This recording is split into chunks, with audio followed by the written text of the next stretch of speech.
अत्यंत सुंदर है मेरा ये रूप, और इस रूप में मेरी ये वेशभूषा, मेरा श्रृंगार, मेरे आभूषण तो और भी सुंदर है। माता ने कहा था ये रूप धारण कर मैं उनसे भेंट करने उनके निकट जा सकता हूँ। मुझे माँ के पास जाना चाहिए। अरे ओहो, अभी इन वस्त्रों के अभ्यस्त नहीं हूँ ना मैं, इसलिए इनमें मेरे पाँव फंस रहे हैं। अब बिना गिरे कैसे चलूँ मैं? ये उचित उपाय है।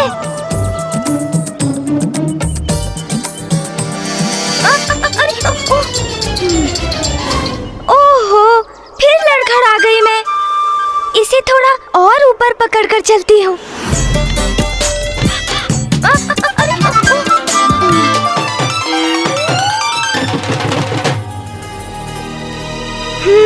यही है ना वो अदृश्य बाधा।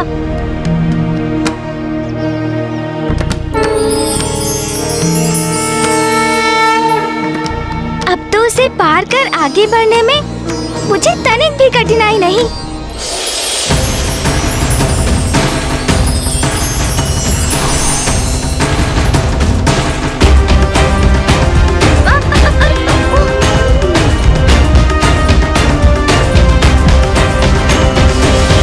वैसे माँ का स्थान तो अति सुंदर है, किंतु मेरा ध्यान तो इस वस्त्र को संभालने में ही लगा है, और इसी कारण बार बार लड़खड़ा रही हूँ मैं। किंतु इस वस्त्र को संभालना ही होगा मुझे। ओहो, मुझे बहुत संभल कर आगे बढ़ना होगा।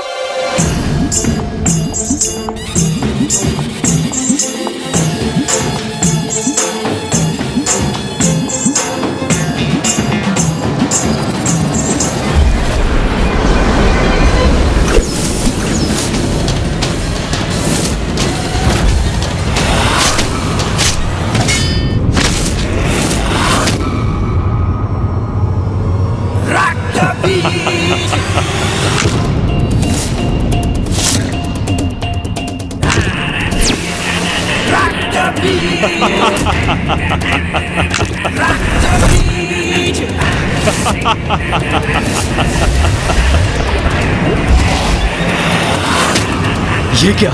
इसके रक्त से इसके अनेकों प्रतिरूप उत्पन्न हो गए।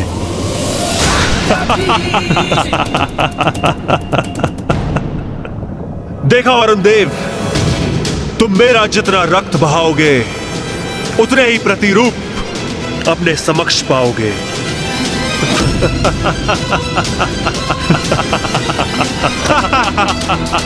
जाओ मेरे सैनिकों, इस देवता को धूल दूषित करो। या! या!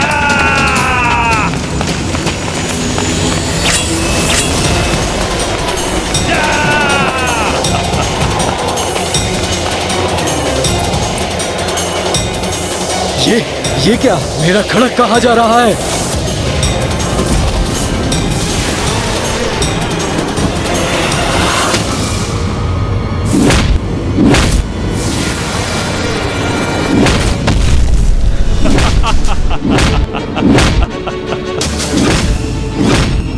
ये तो धूम्रलोचन के सैनिक में परिवर्तित हो गए।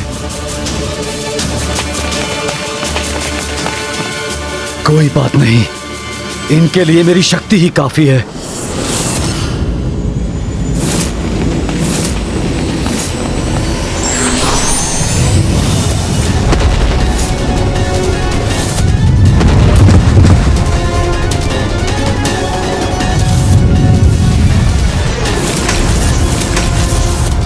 दुष्टासुर, तुम कुछ भी कर लो, किंतु तुम्हारी ये कपट योजना अब मैं सफल नहीं होने दूंगा। अब मैं अपनी अन्य दिव्य शक्तियों से तुम्हें भस्म करूंगा। कब तक रोक पाओगे हमें देवताओं? स्वर्ग लोक तो हम लेकर ही रहेंगे, बस कुछ ही क्षणों की बात है।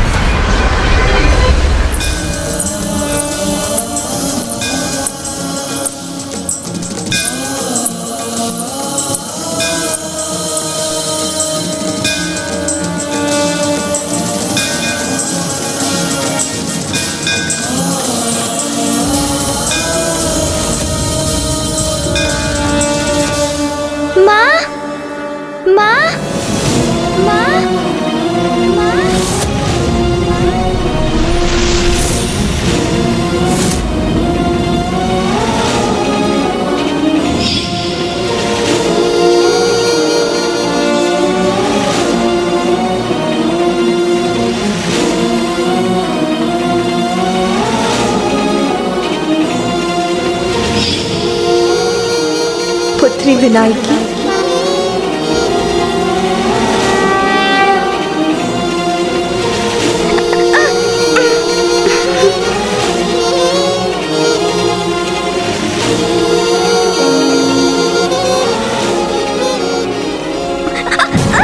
पुत्री, पुत्री गिरना मत।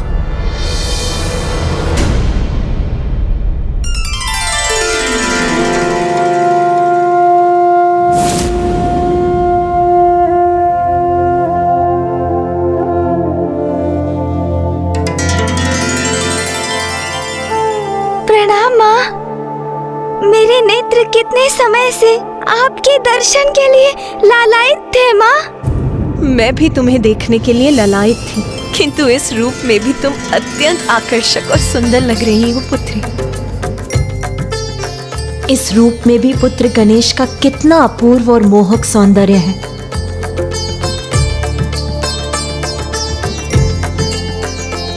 किंतु इसने साड़ी को ऐसे क्यों पकड़ा हुआ है? ओह, इसकी साड़ी उचित प्रकार से बंधी जो नहीं है।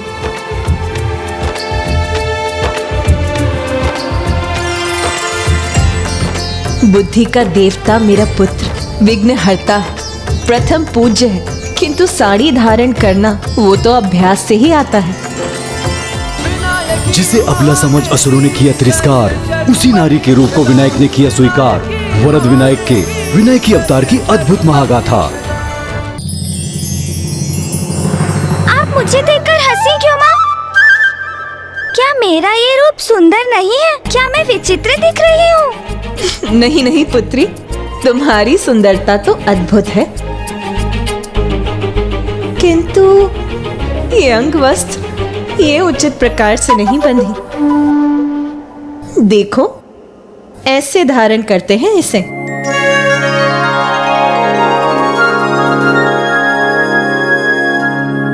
पुत्री, ये तो मेरा सौभाग्य है कि मैं तो अपनी पुत्री को प्रथम बार अंगवस्त्र धारण करना सिखा रही हूँ। ये पल एक माँ और पुत्री के जीवन का सबसे अमूल्य पल होता है। लंबोदरा स्थूलहलस्वा चतुर्भुज कृतायुधा मोदकं दशनमुपामे पशुं सूत्रं च दक्षिणे वनमाला शिरे तस्या वर्णहारावलम्बिनी आत्मपृष्ठ समारूढा सर्वाभरणमण्डिता विनायकी महादेवी गज चर्म परीक्षिता विनायकी महादेवी। लो, अब तुम्हें चलने में कोई कठिनाई नहीं होगी। पुत्री, तुम्हारा ये नारी अवतार अनुपम ही नहीं अद्वितीय भी है। तुम्हारे इस नारी रूप को जगत विनायकी के नाम से जानेगा। अब मैं समझी माँ कि आपको, मामी जी को, बुआ जी को तैयार होने में इतना समय क्यों लगता है। ये पायल, ये झुमकियाँ, ये वस्त्र, आभूषण और श्रृंगार समय अवश्य लेते हैं, किंतु कितने सुंदर भी तो लगते हैं ना। कितने भी सुंदर क्यों ना हो, किंतु मेरी पुत्री विनायकी से सुंदर नहीं हो सकते।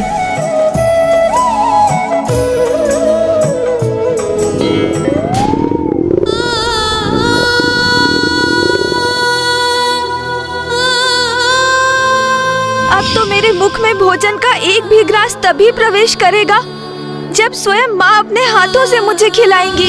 मेरी पुत्री अभी भी भूखी है। जिसे अबला समझ असुरों ने किया तिरस्कार, उसी नारी के रूप को विनायक ने किया स्वीकार। वरद विनायक के विनायकी अवतार की अद्भुत महागाथा।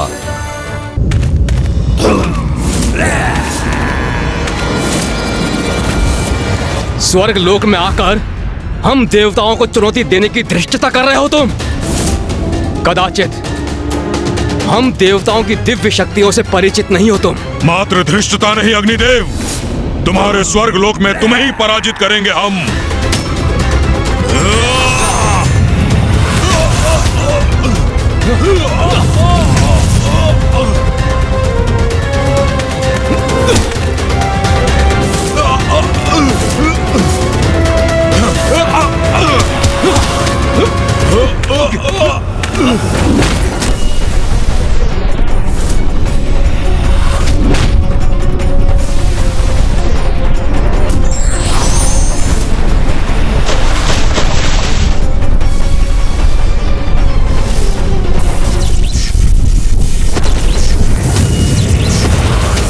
वायुदेव, हमारी विद्युत शक्ति का सामना नहीं कर सकोगे तुम।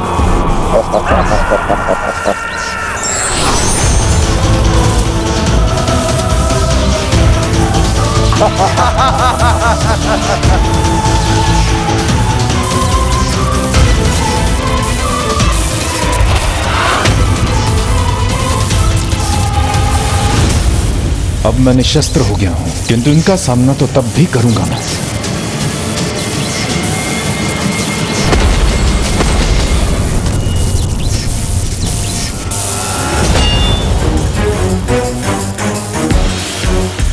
दुस्साहसी निशुम्भ, आज तुम्हें तुम्हारी उद्दंडता का दंड दूंगा मैं।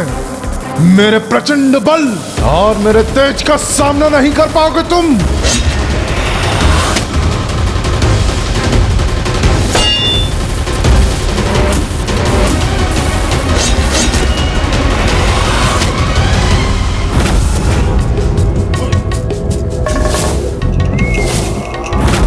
इंद्रदेव, तुमने मेरे भ्राता नमूची को मल्ल युद्ध में पराजित किया था ना? यदि साहस है तो आओ और मुझे पराजित करके दिखाओ। आओ।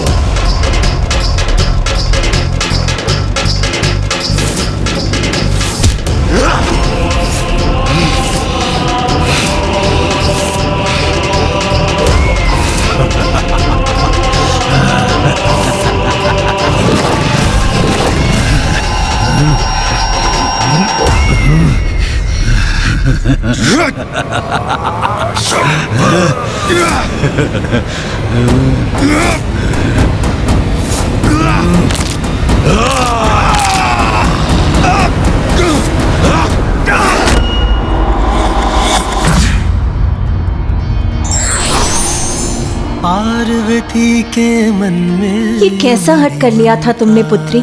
ऐसे भी कोई करता है क्या? तुम्हें ज्ञात भी है कितनी चिंतित हो गई थी मैं। तुम भोजन नहीं करोगे तो?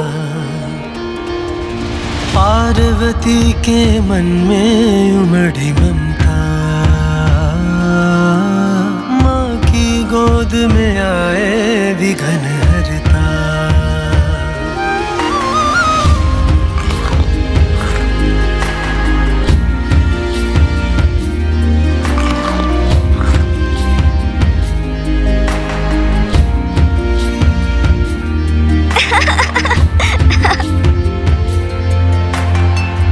क्या हुआ पुत्री, तुम हंस क्यों रही हो? माँ, अब तो मैं पूर्ण रूप से तृप्त हो गया। मेरा अर्थ है तृप्त हो गई। और आपकी स्नेहपूर्ण उलाहना भी मुझे प्राप्त हो गई। मेरी इच्छा तो यही है कि ये हमारे स्वर्णिम और आनंददायक पल इसी प्रकार निरंतर चलते रहे। किंतु मुझे माँ को शीघ्र वो सब कुछ असुरों के बढ़ते साम्राज्य और उनके अत्याचारों के बारे में बताना ही होगा। शुंभ निशुंभ अवश्य संसार में अपना वर्चस्व बढ़ाने की अपनी कुटिल योजना बना रहे होंगे।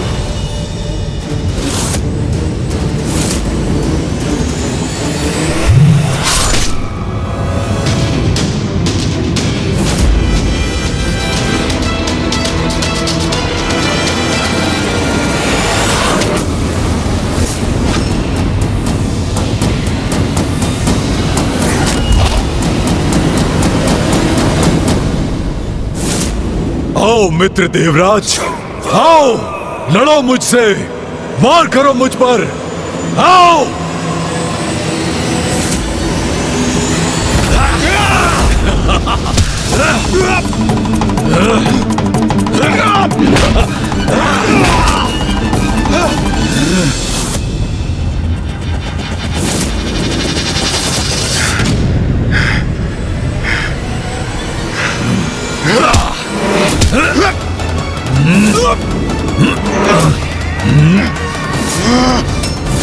साहस है तो अब मेरे दिव्य ताप का सामना करो निशुम्भ।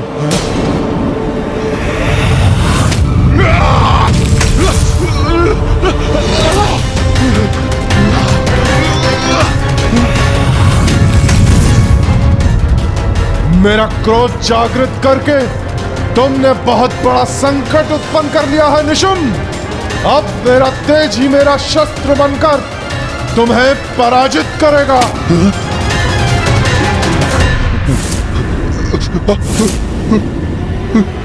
सूर्यदेव के निरंतर प्रहारों का सामना करना कठिन हो रहा है मेरे लिए।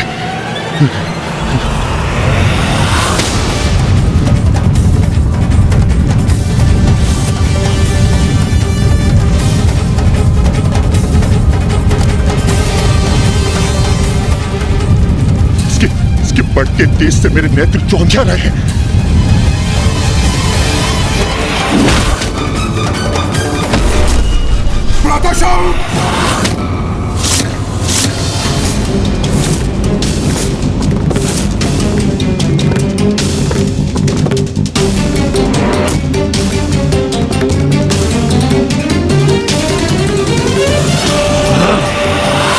मेरे भ्राता निशुंभ को आहत करने का दुस्साहस किया सूर्यदेव ने, उसका दंड अवश्य प्राप्त होगा सूर्यदेव को। अब असुर महानायक शुंभ के क्रोध का ऐसा ज्वालामुखी फटेगा जिससे देवता अपना बचाव कदापि नहीं कर सकेंगे। मुझे ज्ञात है शुंभ, तुम्हारे वरदान के कारण मैं तुम्हारा वध नहीं कर सकता, किंतु जैसे तुम्हारे अग्रज नमूची का वध किया था मैंने, वैसे ही तुम्हारा भी अंत करने का प्रयास तो कर ही सकता हूँ मैं। और यदि मैं उसमें असफल भी रहा तो आहत तो तुम्हें मैं अवश्य करूंगा।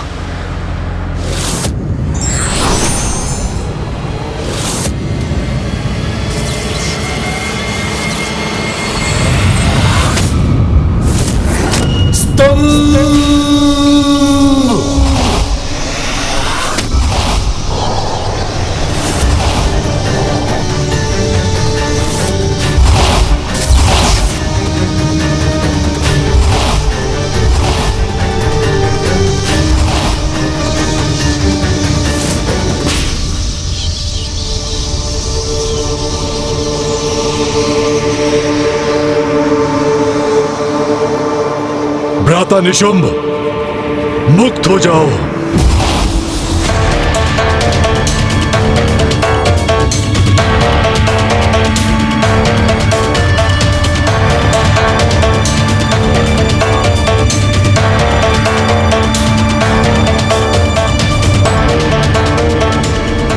स्वर्ग होगा हमारा और वहां के बंदी होंगे ये देवता। जो घट चुका है और जो घटित हो रहा है मुझे भली भांति ज्ञात है पुत्री। क्या आपको सब कुछ ज्ञात है माँ? हाँ पुत्री, शुंभ निशुंभ कैसा आतंक फैला रहे हैं वो मुझसे छिपा नहीं है। माँ, मैं और भैया यही समाचार आप तक पहुँचाने के लिए आपको ढूंढ रहे थे, क्योंकि हमारे अनुसार वो दोनों दुष्ट शुंभ और निशुंभ अवश्य स्वर्ग पर अपना अधिकार स्थापित करने के लिए किसी कुटिल योजना का निर्माण करेंगे और जिसे आप ही रोक सकती है माँ। इसलिए माँ, अब तो आप मेरे साथ लौट चलिए ना।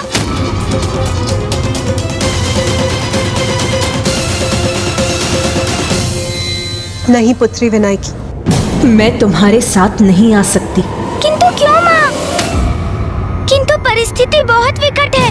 उन दोनों दुष्टों के कारण कभी भी कुछ भी हो सकता है। उसके लिए मुझे कहीं जाने की कोई आवश्यकता नहीं है पुत्री। शुंभ निशुंभ का दुष्कर्म स्वयं उन्हें मुझ तक खींच लाएगा। पुत्री, ये भी स्मरण रखो, तुमने अपना विनायकी रूप मुझसे भेंट करने के लिए धारण नहीं किया है। इसके पीछे एक बहुत बड़ा कारण है। बड़ा कारण? कैसा बड़ा कारण माँ? अब समय आ गया है कि त्रिदेवों और देवताओं के भीतर निहित नारी शक्ति प्रत्यक्ष रूप में प्रकट हो और शुंभ के भीतर छिपी नारी शक्ति भी बाहर आने पर विवश हो जाए, जिससे शुंभ और निशुंभ का वध हो सके और संसार इन दुष्टों के आतंक, दुराचार और अत्याचार से मुक्त हो जाए। शुंभ निशुंभ का वध करने के लिए हमें अपनी नारी शक्ति को उजागर करना होगा। किंतु माँ, जब मैं असुरों को पराजित कर सकती हूँ, नर रूप में आपकी सहायता कर सकती हूँ, तो मुझे स्त्री रूप धारण करने की क्या आवश्यकता है ना? मेरा तो नर रूप ही पर्याप्त है ना माँ? विनायकी, नारी की शक्ति को कभी कम नहीं आंकना चाहिए।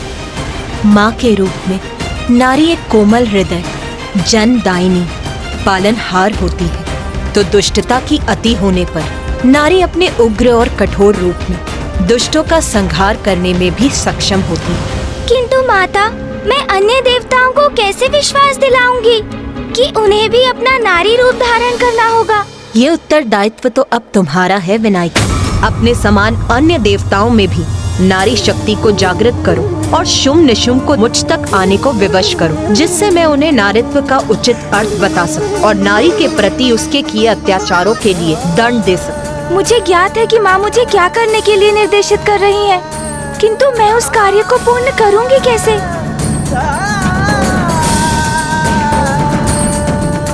अपने समान अन्य देवताओं में भी नारी शक्ति को जागृत करो। ये उत्तरदायित्व तो अब तुम्हारा है विनायकी। मुझे ज्ञात है कि माँ मुझे क्या करने के लिए निर्देशित कर रही है, किंतु मैं उस कार्य को पूर्ण करूँगी कैसे? तुम्हें यहाँ से लौटना चाहिए पुत्र। अभी जाना होगा मुझे, अभी तो मेरा मन ही नहीं भरा। किंतु माँ का आदेश है तो उसका पालन तो करना ही होगा। प्रणाम माता।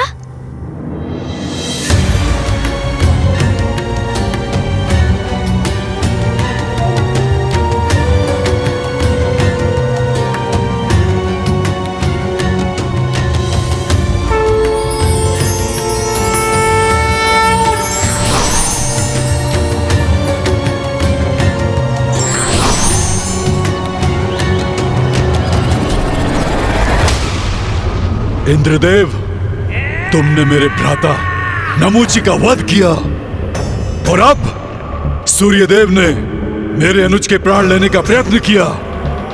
ये उचित नहीं है इंद्रदेव। अब देखो, मैं असुर महानायक शुंभ तुम्हारे अपराधों के दंड स्वरूप तुम सबकी कैसी दुर्दशा करता हूं। सब मुक्त हो जाओ।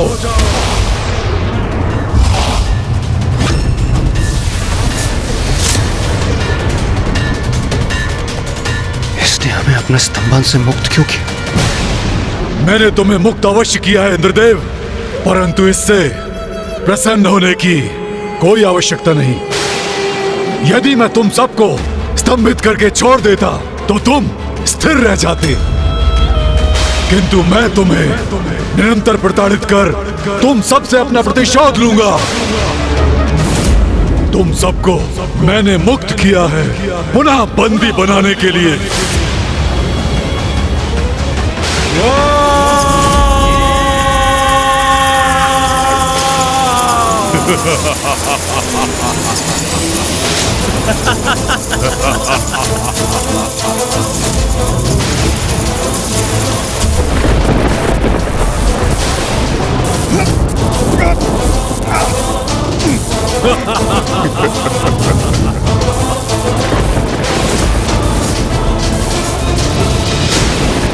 अब तो स्वर्ग पर मेरा इस असुर महानायक शुंभ का अधिकार हुआ।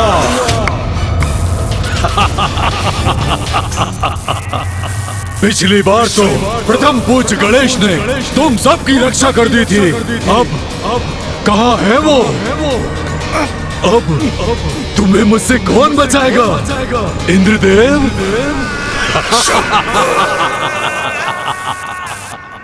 माँ, आपने मुझे अपने निकट आने की अनुमति दी, उसके लिए मैं आपकी कृतज्ञ हूँ। किंतु भैया की आपके दर्शन करने की इच्छा अपूर्ण रह गई माँ।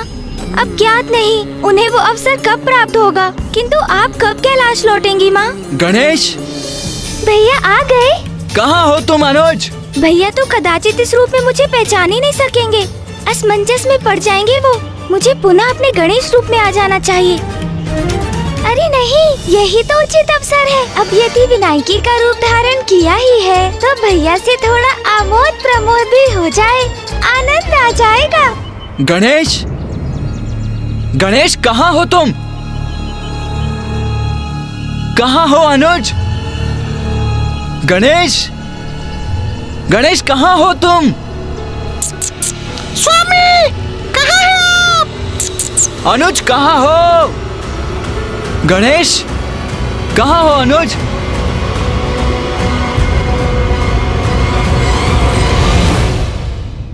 देवी। हाँ जी। क्या आपने? कितना मधुर स्वर है आपका। कौन हो सकती है ये स्त्री? सुनकर मेरा मन तो अति आनंदित हो गया। आहा, पुनः कुछ कहिए ना। अकस्मात इस प्रकार आपके समक्ष आने के लिए मैं क्षमा चाहता हूँ, किंतु यहाँ आने का मेरा केवल एक ही प्रयोजन था, अपने भ्राता को ढूंढना। अब वो यहाँ नहीं है तो हम आगे बढ़ते हैं। चलिए मूषक जी, हम आगे ढूंढते हैं। अरे नहीं नहीं नहीं ना, भला ऐसे क्यों जा रहे हैं आप? अकस्मात आने का अपराध किया है आपने, तो अचानक जाने के दोष से तो मुक्त होइए। ऐसे मत जाइए, कुछ बोलिए ना, कुछ ना कुछ बोलते रहिए ना। ये क्या कह रही हैं आप? देखिए, मेरे पास इन सब के लिए समय नहीं है। आप जो भी हैं देवी, मैं आपका अपमान नहीं करना चाहता हूँ, इसीलिए। अरे ये क्या हो रहा है आपको? आपका संतुलन क्यों बिगड़ता जा रहा है? स्वयं को संभालिए देवी। कैसे संभालूं अपने आप को? आपके स्वर की मधुरता ने तो पूर्व में ही मेरा मन मोह लिया था, और आपका मुख, आपका रूप देखा तो आहा, उसका तो ऐसा सम्मोहन है कि कोई भी अपना संतुलन खो बैठे। रुकिए कुमार, मेरे हृदय का स्पंदन थोड़ा मंद पड़ जाए, तब तक तो रुक जाइए। कहीं मुझे कुछ हो गया तो फिर क्या करेंगे आप? ओहो, कहाँ फंस गया मैं? अब इस स्त्री से पीछा कैसे छुड़ाऊं मैं? कुछ भी नहीं होगा आपको। वैसे भी आप तो हृष्ट पुष्ट दिखाई दे रही हैं। अच्छा, हृष्ट पुष्ट तो दृष्टि पड़ ही गई, तो क्या मैं आपको भाग गई हूँ? अच्छा ये तो बताइए, आपका विवाह हो गया क्या? नहीं नहीं देवी, ये तो अपना कर्तव्य निभाने में ही व्यस्त रहते हैं। विवाह का समय ही कहाँ है इनके पास? प्रभु अभी तक दिखे ही नहीं। ये तो अत्यंत शुभ समाचार है।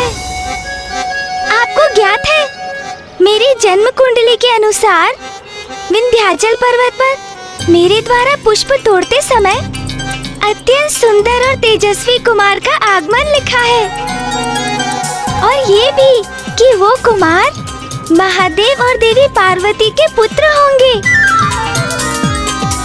और उन्हीं कुमार से मेरा विवाह भी होगा। अरे ये तो पीछे ही पड़ गई है देवी। ये क्या कह रही हैं आप? अपनी मर्यादा की सीमा में रहिए। आपसे 2 संवाद हुए नहीं और आप तो विवाह तक पहुंच गई। किंतु हृदय तो कभी असत्य नहीं कहता कुमार। आप ही है ना महादेव और माता पार्वती के वो पुत्र? बोलिए ना। हाँ, ये तो वही है, माता पार्वती और महादेव के पुत्र कुमार कार्तिकेय। अरे मूषक जी, आप तो और संकट में डाल देंगे। देखा, मुझे जो आभास हुआ था वो सत्य भी था। स्वामी, मेरे स्वामी, आप अंततः मिल ही गए मुझे। कितनी प्रतीक्षा करवाई मुझे, किंतु कोई बात नहीं। अब तो मैं आपको अपनी दृष्टि से कहीं दूर जाने नहीं दूंगी। गणेश कहाँ रह गया? मेरा अनुज क्या कम संकट उत्पन्न करता है जो अब इस स्त्री से भी भिड़ंत हो गई है मेरी?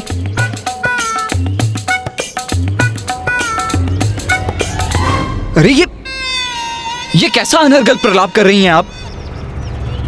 मैं किसी का स्वामी नहीं हूँ और ना ही किसी का स्वामी बनने की कोई इच्छा रखता हूँ। नहीं नहीं स्वामी, ऐसा मत कहिए। नियति को कैसे नकार सकते हैं आप? आपको तो मुझसे विवाह करना ही होगा। देखिए तो सही, मैंने तो अपने मन में आपको अपना स्वामी ही मान लिया है। इतने वर्षों से आपको पाने के लिए ही तो यहाँ इस पर्वत पर पुष्प तोड़ने आती रही हूँ मैं। अब तो मेरा मनोरथ भी सिद्ध हो गया।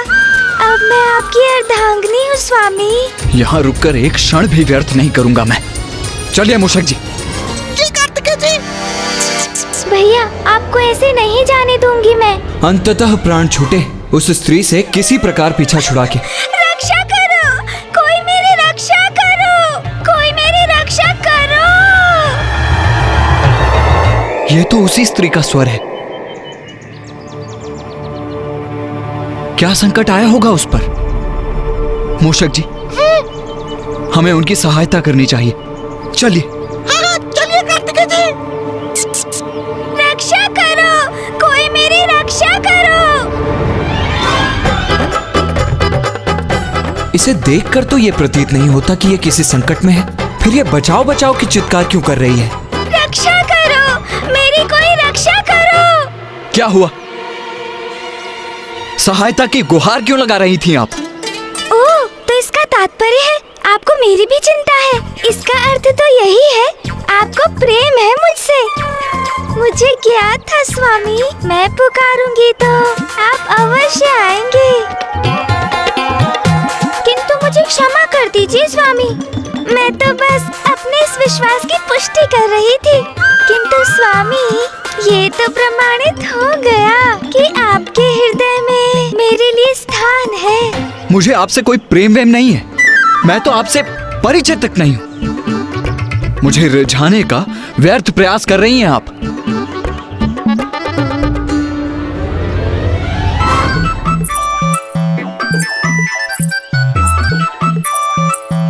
अरे, मेरे पीछे पीछे क्यों आ रही हैं आप? मेरा पीछा करना बंद कीजिए। आपके पीछे ना आऊं तो कहाँ जाऊं स्वामी? अपने स्वामी के पीछे चलना तो मेरा धर्म है ना। अच्छा, मैं एक सुझाव दूं। हम दोनों अभी कैलाश जाकर अपना दाम्पत्य जीवन आरंभ करते हैं। मैं महादेव और माता पार्वती की सर्वगुण संपन्न पुत्र वधू बनूंगी। हाँ, किंतु मेरी भी एक शर्त है। विवाह के उपरांत आपको अपने अनुज को कैलाश से निष्कासित करना होगा। मेरे स्वामी को निष्कासित? अरे, कैसी स्त्री है ये? अभी मुझसे विवाह करने की बात कर रही थी और अब मेरे परिवार को ही खंडित करना चाहती। क्योंकि स्वामी, मैंने सुना है बड़ा विचित्र है वो और बहुत नटखट भी, सभी को सताता रहता है। इसलिए वो तो कदापि नहीं रह सकता हमारे साथ। बस, बहुत हुआ। मेरे भ्राता को लेकर ये सब कहने का दुस्साहस भी कैसे किया तुमने? क्या आप जानती भी हैं कि वो है कौन? प्रथम पूज्य गणेश है मेरा अनुज। प्रथम पूज्य? अभी मैं आपको अपने भ्राता की महिमा से परिचित कराता हूं।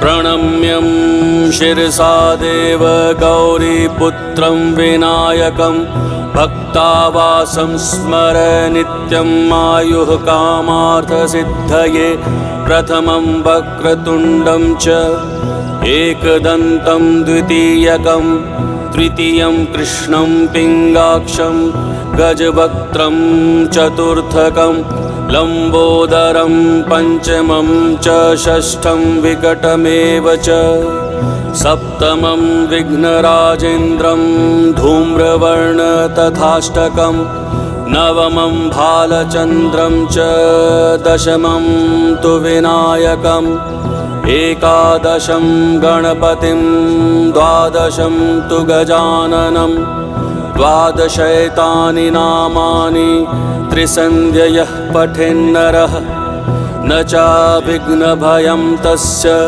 सर्वासिद्धिकरं प्रभो।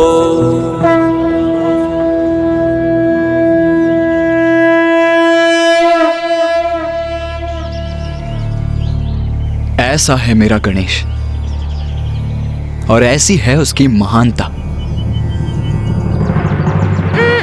उचित है फिर। यदि आप इतना कह ही रहे हैं तो मैं विवाह के उपरांत आपके अनुज को हमारे साथ रहने की अनुमति देती हूँ। किंतु अब विवाह तो कर ले। विवाह? कैसा विवाह? कौन सा विवाह? गणेश, कहाँ हो तुम? तुम्हें ढूंढते ढूंढते ये किस कठिनाई में फंस गया मैं।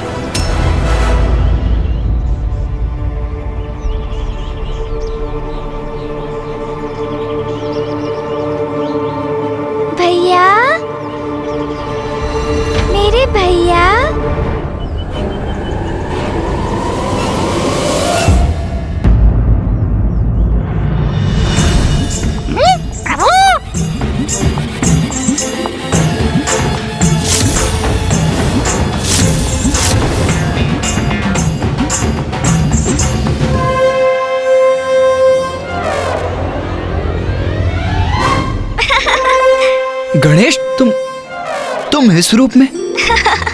ये सब क्या है? तुम गणेश ही हो ना? हाँ भैया, मैं गणेश ही हूँ। किंतु गणेश, तुम इस रूप में क्यों हो? हाँ, बताती हूँ भैया कि वास्तव में क्या हुआ था। यदि तुम्हें मुझसे भेंट करनी है तो तुम्हें भी नारी रूप धारण कर यहाँ आना होगा, अन्यथा तुम्हारा यहाँ आना असंभव है। पुत्र गणेश, तुम्हें भी अपने भीतर के उस नारी तत्व को उजागर कर स्त्री रूप धारण कर माता के पास पहुंचना होगा। तुम्हारे इस नारी रूप को जगत विनायकी के नाम से जानेगा। अद्भुत! आपके इस रूप के दर्शन पाकर मैं कृतार्थ हुआ प्रथम पूज्य गणेश जी।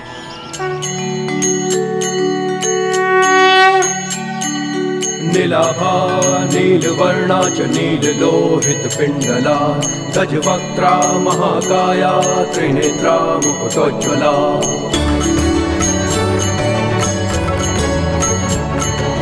लंबोदरा स्थूलहलस्वा चतुर्भुज कृतायुधा मोदकं दशनमुपामे पशुं सूत्रं च दक्षिणे वनमाला शिरे तस्या वर्णहारावलम्बिनी आत्मपृष्ठ समारूढा सर्वाभरणमण्डिता विनायकी महादेवी गज चर्म परीक्षिता विनायकी महादेवी गज चर्म परीक्षिता विनायकी महादेवी गज चर्म परीक्षिता विनायकी महादेवी गज चर्म परीक्षिता।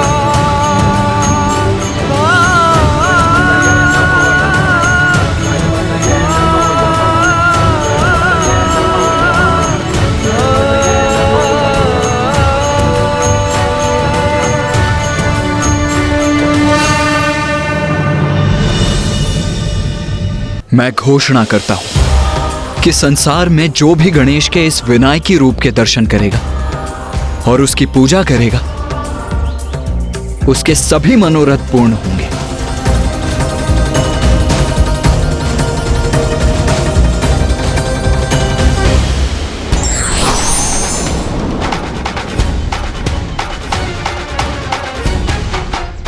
भैया, मुझे क्षमा कर दीजिए, मैं तो बस आपके साथ परिहास कर रहा था। किंतु क्या करता भैया, इतना सुनहरा अवसर जो प्राप्त हुआ था तो उसे कैसे गवाता मैं? फिर उन स्त्री ने भी तो कहा था कि गणेश बहुत नटखट है। चलो, कठिनाई के इस समय में मेरे कारण तुम आनंदित तो हुए। मुझे क्षमा कीजिए भैया, मैं स्वयं को रोक नहीं सका। अच्छा, अब ये बताओ कि माँ से भेंट हुई तुम्हारी? कैसी है वो? क्या कहा उन्होंने? माँ से भेंट तो हुई मेरी, वो यहीं इस विंध्याचल पर्वत पर ध्यानस्थ है।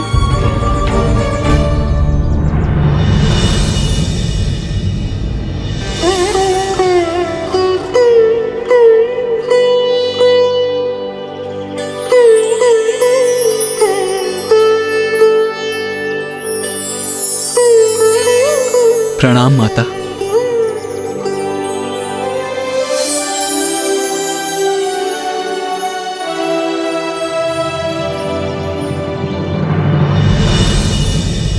किंतु गणेश, ये तो बताओ कि माँ ने तुमसे कहा क्या? क्या तुमने उनसे शुंभ निशुंभ से उत्पन्न महासंकट की चर्चा की? भैया, माँ ने कहा कि तुमने अपना विनायकी रूप मुझसे भेंट करने के लिए धारण नहीं किया है। इसके पीछे एक बहुत बड़ा कारण है। अपने समान अन्य देवताओं में भी नारी शक्ति को जागृत करो और शुंभ निशुंभ को मुझ तक आने को विवश करो। माँ ने मुझे जो दायित्व सौंपा है उसे निभाने का आरंभ मैं भैया से ही करता हूँ। भैया, थोड़ी प्रतीक्षा कीजिए, शीघ्र आप भी अपने नारी स्वरूप के साक्षात्कार होंगे। उचित है गणेश, किंतु मैं तो अपने इसी रूप में सक्षम हूँ, तो मुझे नारी रूप धारण करने की क्या आवश्यकता है? आवश्यकता है भैया, आवश्यकता है। मैंने भी यही पूछा था माँ से भैया, किंतु उन्होंने मुझे समझाया, जो नारी समस्त संसार को जन्म देती है उस नारीत्व से बड़ी कोई शक्ति नहीं होती। शुंभ निशुंभ का वध करने के लिए ये आवश्यक है। आपको उसका वरदान ज्ञात है ना भैया? उस वरदान को निष्फल करने के लिए हम सभी को अपने भीतर की नारी और उसकी शक्ति को जागृत करना होगा। तभी हम इन असुरों के वध में सहायक बनेंगे। तब तो हमें यथाशीघ्र ऋषि मार्कंडेय जी के पास लौटना चाहिए। हमें ये तो ज्ञात है कि माँ कहाँ है, किंतु माँ के इस युद्ध में सहभागी होने के नाते हमें अब और भी सतर्क रहकर शुंभ निशुंभ के प्रत्येक क्रियाकलाप पर दृष्टि बनाए रखनी होगी। हाँ भैया, और ऐसी योजना भी बनानी होगी जिससे शुंभ निशुंभ शीघ्र माँ तक आने के लिए विवश हो जाएं। छल से स्वर्ग पर तो अपना अधिकार स्थापित करने का प्रयास कर ही चुके हैं शुंभ निशुंभ। ज्ञात नहीं अब वो कौन सी चाल चलने की तैयारी कर रहे हो।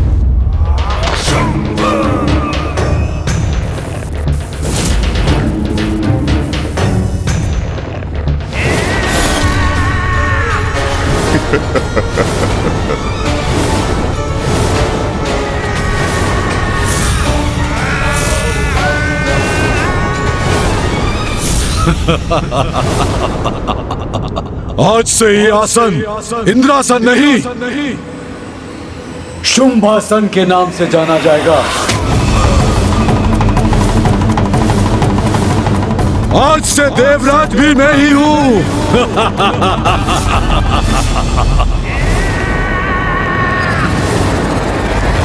देवराज शुंभ की, देवराज शुंभ की,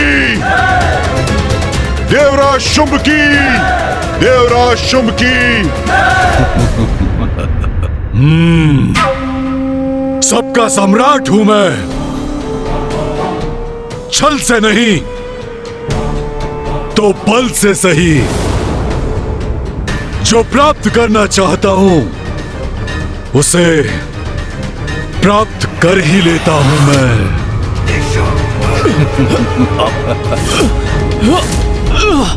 देवताओं, जो कुछ भी तुम्हारा है सब कुछ मेरा हो चुका है।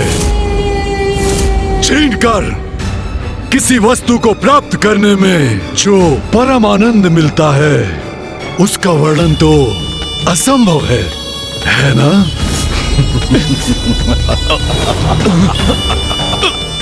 अब मेरे सेनापति अपना अपना आसन ग्रहण करेंगे।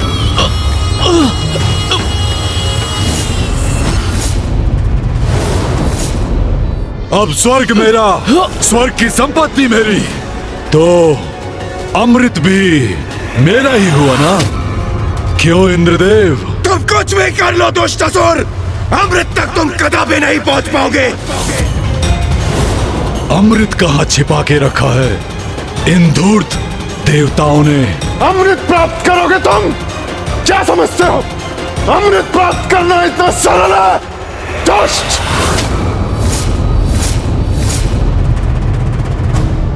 रस्सी चल गई पर बल नहीं गया। तुम सभी देवताओं को मैंने स्तंभ पर बांध रखा है, लेकिन अब तक तुम सभी का अहंकार नहीं मिटा। महाराज शुंभ, इस व्यर्थ के वार्तालाप का अब कोई लाभ नहीं। आपको स्मरण है कि जब आपने इन देवताओं को अपने राजभवन में आमंत्रित किया था तो असुरी नारियों ने कितना मनोरंजन किया था इन देवताओं का। हाँ, किया तो था, और उस मनोरंजन में इंद्र को कितना आनंद आया था।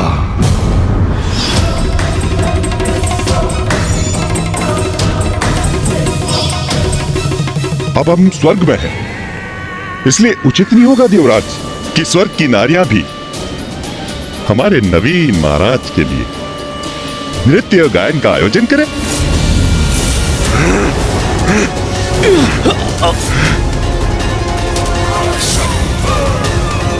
ये दुष्ट अब हमारी स्त्रियों का अपमान करना चाहता है। वाह भ्राता निशुंभ, तुम्हारा ये उत्तम सुझाव है। स्वर्ग की देवियों का भी उनके नवीन महाराज के प्रति कोई दायित्व है।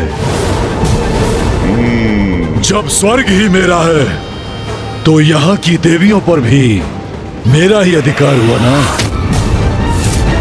अवश्य भ्राता अवश्य। हाँ देवराज शुंभ, कैसी धृष्टता है यहाँ की स्त्रियों की। अपने नए देवराज का स्वागत तक करने नहीं आई और ना ही कहीं दिखाई दे रही है। तो क्या अमृत के साथ साथ अपनी देवियों को भी छुपा के रख रखा है इंद्र ने? सेनापति निशुंभ, हमारे सैनिकों को आदेश दो कि उन देवियों को ढूंढकर हमारे समक्ष प्रस्तुत करें।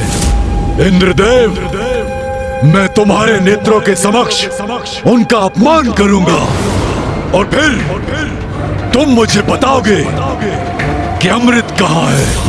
इतना साहस तुम्हारा! ऐसा कदापि नहीं कर सकोगे तुम।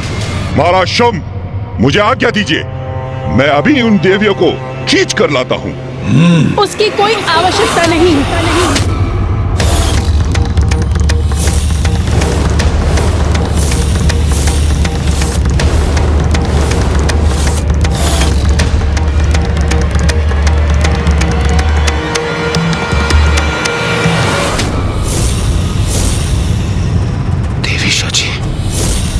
देवी सची,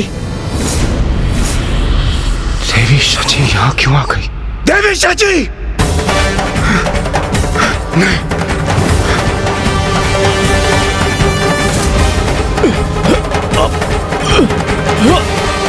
स्वामी एवं अन्य देवताओं की ऐसी दुर्दशा करती है इन असुरों ने। इस दुष्ट के जाल में फंसने के लिए आप यहाँ क्यों आई है देवी सची?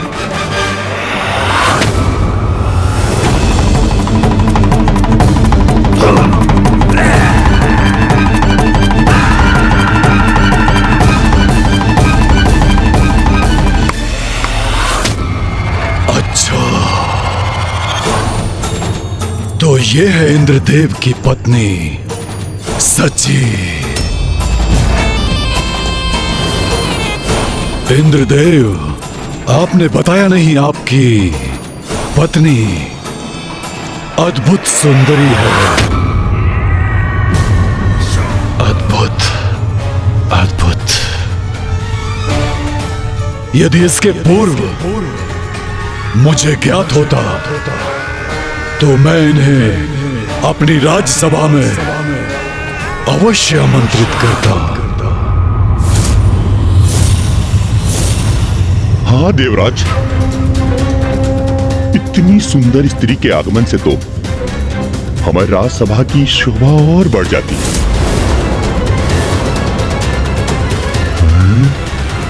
दुष्ट असुर, शांत हो जाओ।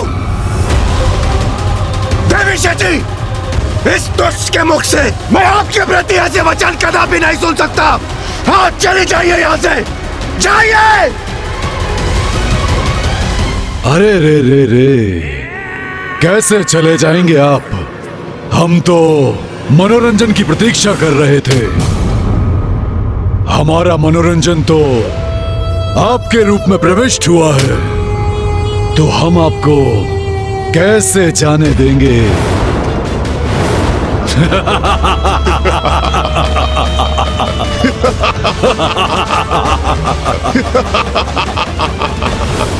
दंभी असुर, स्वामी एवं अन्य देवताओं को मुक्त करो।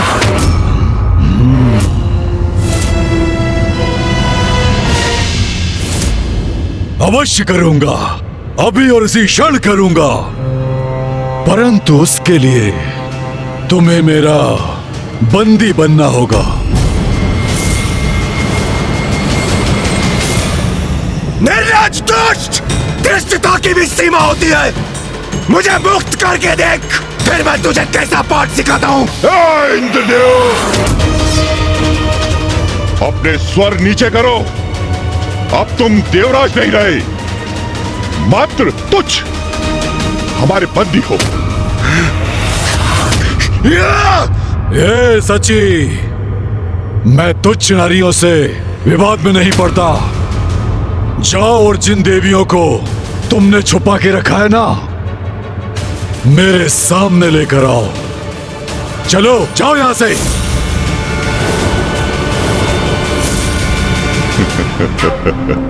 उचित आदेश दिया है देवराज शुम्भ ने इसे।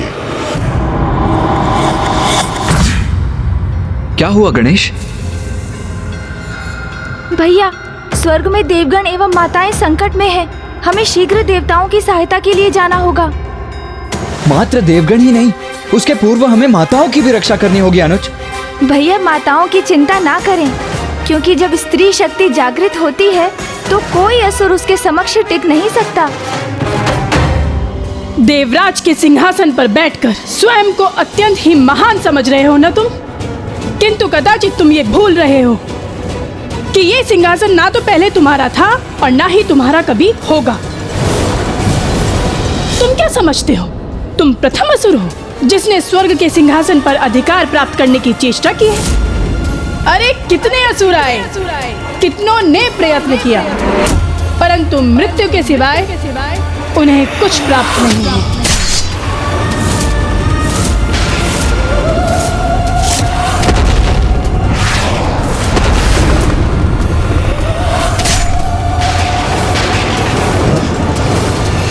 अपने पूर्वजों से कुछ नहीं सीखा क्या तुम असुरों ने? आनंद आता है क्या बार बार पराजित होने में? कितनी बार पराजय हुई तुम्हारी, किंतु समझ में नहीं आया तुम्हें कि स्वर्ग पर तुम कभी अपना अधिकार स्थापित नहीं कर सकोगे। अपने इन विचित्र सेनापतियों के साथ अपनी शक्तियों का दुरुपयोग कर यहाँ आ तो गए हो, किंतु सत्य है विनाश काले विपरीत बुद्धि। अनेकों बार देख चुके हैं हम, क्योंकि जब तुम्हारा अंत पुकारता है तो तुम असुर इसी प्रकार स्वर्ग लोक आ जाते हो। अब तुम सभी का अंत समय आ गया है। माँ महाशक्ति तुमसे इस प्रकार का व्यवहार करा रही है ताकि वो यहाँ आकर तुम सभी का वध कर सके।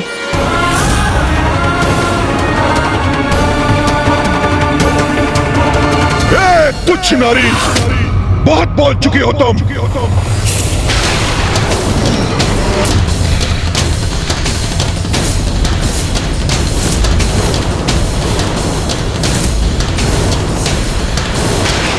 बहुत कहा, अभी तो मात्र आरंभ है।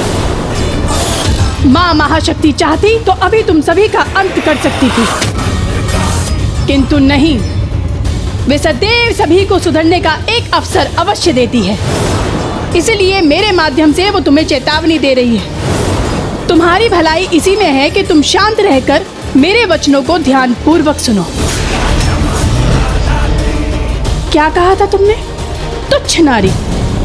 नारी को तुच्छ समझने वाले, ये मत भूलो कि तुम्हारा जन्म भी एक नारी से हुआ है, और ये स्मरण रखना कि तुम्हारा संहार भी एक नारी ही करेगी।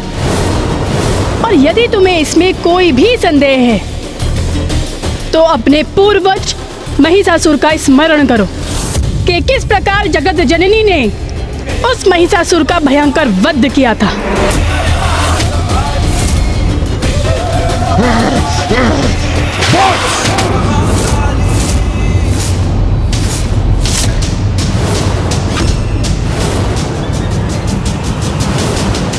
इतना दुस्साहस तुम्हारा! हे नारी, इस अनर्गल प्रलाप से मेरा समय व्यर्थ मत करो। मैं यहाँ तुम्हारा प्रवचन सुनने नहीं आया हूँ। देखो ऊपर देखो, तुम्हारे देवता किस तरह बंधे हुए हैं। देखो, चारों ओर दृष्टि घुमाकर देखो।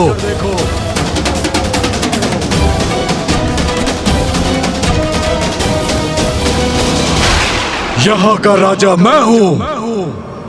ये तुम्हारे स्वामी का राजभवन नहीं, ये मेरा राजभवन है और मेरे सैनिक भीतर और बाहर रह के यहाँ की रक्षा कर रहे हैं।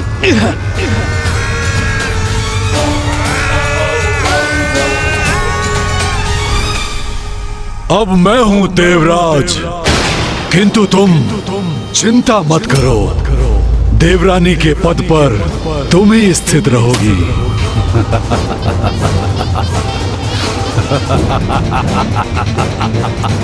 आओ मेरे निकट आकर अपना स्थान ग्रहण करो।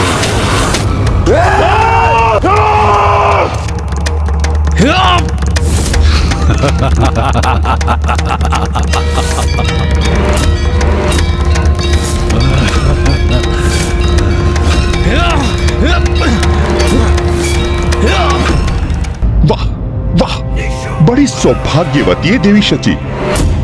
इतना कुछ होने के बाद भी महाराज शुंभ ने अपने निकट बैठने की अनुमति दी है आपको। अरे जाइए देवी, अपना स्थान ग्रहण कीजिए, जाइए।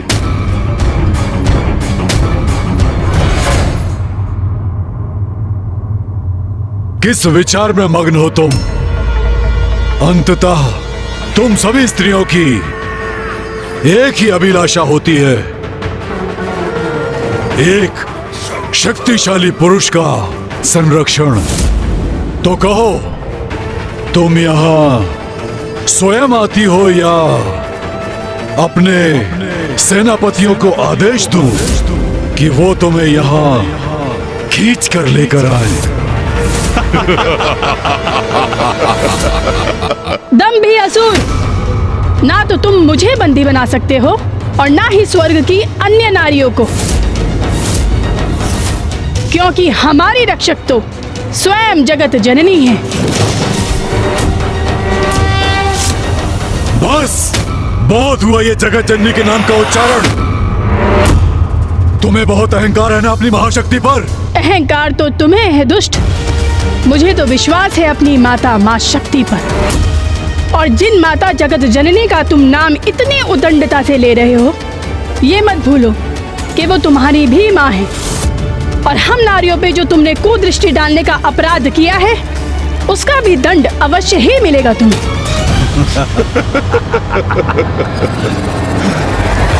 तो क्या करूं मैं? तुम सभी नारियों की क्या आरती उतारूं? और अगर इतना विश्वास है अपनी माता पर, तो सभी नारियां छिपकर क्यों बैठी हैं? छिपकर कोई नहीं बैठी है शुंभ। तुम यही ज्ञात करना चाहते हो ना, स्वर्ग लोक की अन्य नारियां कहाँ हैं?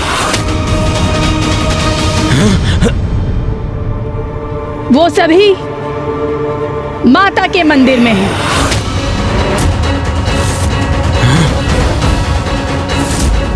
देवी शची, ये क्यों बता रही हैं आप इस दुष्ट को? नारी को तुच्छ समझने वाले, मैं नारी होकर तुझे चुनौती देती हूँ।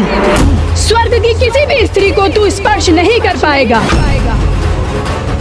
क्योंकि मुझे विश्वास है अपनी माता पर। माता हमारी रक्षा अवश्य करेंगी। यदि साहस है तो हमें बंदी बनाकर दिखाओ शुंभ।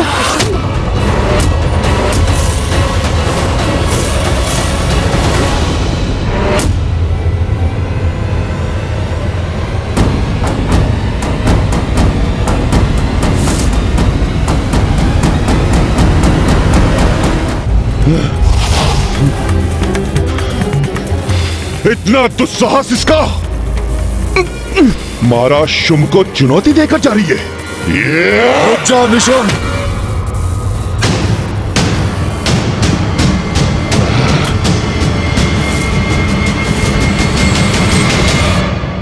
जाने दो उसे। नहीं भ्राता, उचित नहीं है ये।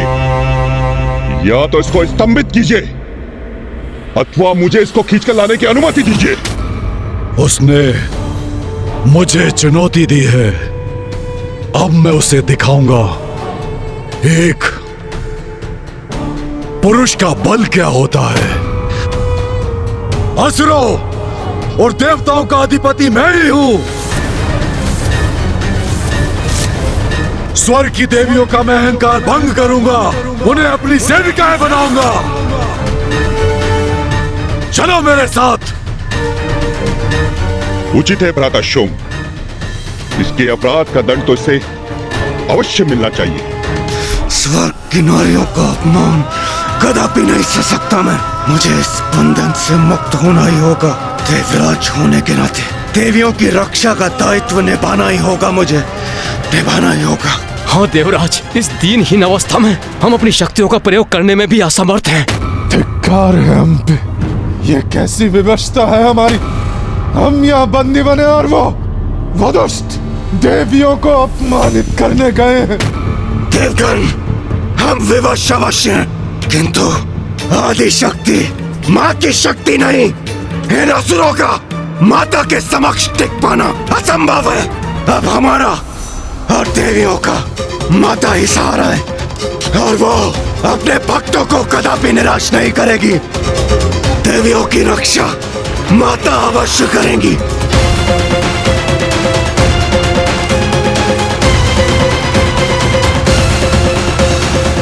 या देवी सर्वभूतेषु शक्ति रूपेण संस्थिता नमस्तस्यै नमस्तस्यै नमस्तस्यै नमो नमः। माता, हे देवी शक्ति, आप देवी शची और अन्य सभी देवियों की रक्षा कीजिए। हम पर कृपा कीजिए माता, दया कीजिए हम पर।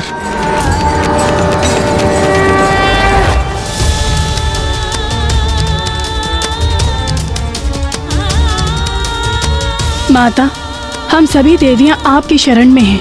मुझे विश्वास है आप मेरी प्रार्थना का मान अवश्य रखेंगी, हमारी रक्षा अवश्य करेंगी आप।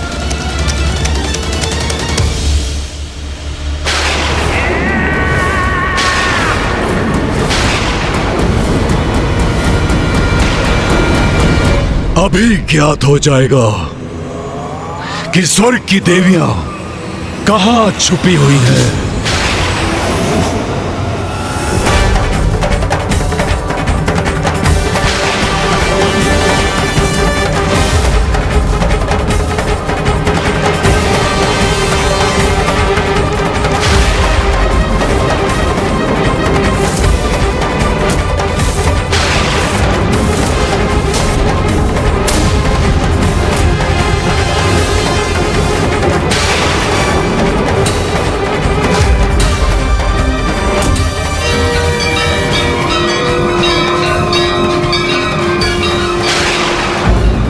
परिस्थिति चाहे जैसी भी हो, व्यक्ति को स्वयं के प्रयास के साथ ईश्वर को भी स्मरण करना चाहिए।